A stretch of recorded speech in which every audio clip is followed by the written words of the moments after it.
Good day sa atin, meron pinadala sa atin na ECU ng nakalagay dyan ay COA ADB 150cc na ECU at receiver at yung kanyang mga remote kasama yung code. Okay, so pinapacheck ng customer kung good pa ba yung ating receiver or remote. Siguro may problema, hindi niya pa natukoy kung ano yung problema kasi hindi nag-on yung ignition switch niya. Okay, so ngayon kailangan natin ng tools na ganito. Yan guys, gustong umorder nito guys. Ito, for sale itong sarili kong tools ito guys. Kompleto to, pang Honda, Yamaha, Suzuki.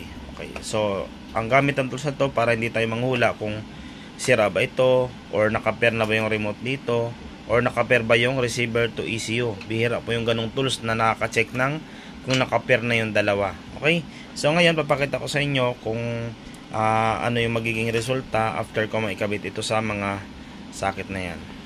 Guys, so ito nakalagay na yung ating adapter papunta dun sa socket ng ECU and then sa ating receiver, and then i-on natin yung ating remote. Ayan, so naka-on na parehas. Okay, so tingnan natin kung gumagana ba yung ating receiver. Ayan guys, so tumutunog, gumagana, and then i-on natin. Ayun, nakita nyo gumana yung fuel pump. Ibig sabihin working yung receiver to ECU at yung remote working siya, so walang problema dito guys. Ayan, so tingnan natin yung kanyang feedback.